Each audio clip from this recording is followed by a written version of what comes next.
I think they're taking it very, very seriously at this point. I mean, there were a lot of issues that the European politicians thought were kind of dead issues. I mean, I remember speaking to the Prime Minister of Denmark just a few months before the election. I asked about Greenland, and she kind of shrugged it off and said, "This is sort of a joke. I think we've said enough on this." It is clear that this is going to be a major feature of the Trump administration. And for European leaders, for the most part, they have been very sort of reticent to say anything negative about Trump. It's been sort of appeasement and being very sort of nice and that sort of thing. But they've got a list of retaliatory measures that they're ready to lock and load and fire off if they in fact get these sort of measures from Donald Trump coming in the next, we don't know, maybe days, weeks from the Trump administration. The question is, what are his demands in order to appease? What can the EU do to avoid getting these tariffs? He has made some indication of that before, Tom. He said that basically you need to buy more fossil fuels and LNG. You need to up your defense spending, presumably spend that money with U.S. defense companies. He wants to see NATO spending hit 5%. No country is close to that except for Poland, which will hit about 4.7% this year.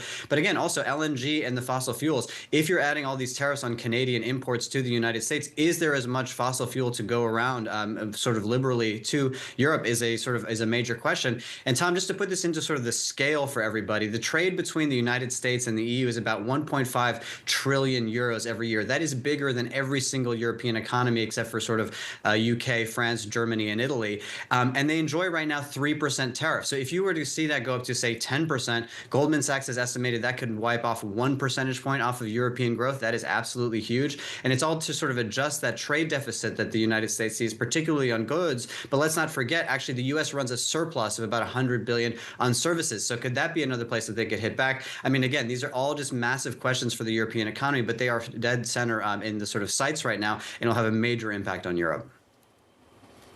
Which parts then of the European economy is most likely or are most likely to be impacted? Where is the pain going to be faced and felt most acutely, Ollie?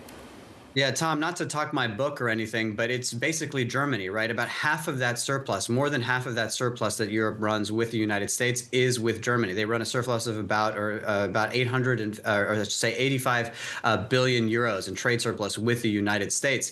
And now the United States is the biggest trading partner of Germany. They pivoted away from China as part of the China de-risking strategy, and they moved straight to the United States. They are going to get absolutely crushed by this. And I'm sitting here in Hamburg. You can't see it right now out the window right next to me because it's still dark out. This is the biggest port in Germany. This is where all of the sort of major trade happens within Germany, comes into this port. This has been a port that has been operational since 1189 AD, right? So this has been a sort of hub for European trade for a very long time. And let's not forget, Tom, this idea of global trade and exporting to the rest of the world has been the catalyst that has created this huge amount of growth within the German economy for the last few decades. That is currently drastically at risk. We have some estimates from IFO saying that basically these tariffs could reduce exports from Germany into the United States by 15%. It could hit the automotive sector by more than 30%, pharma more than 30%. This is an economy that has basically built its entire economic legacy on open trade.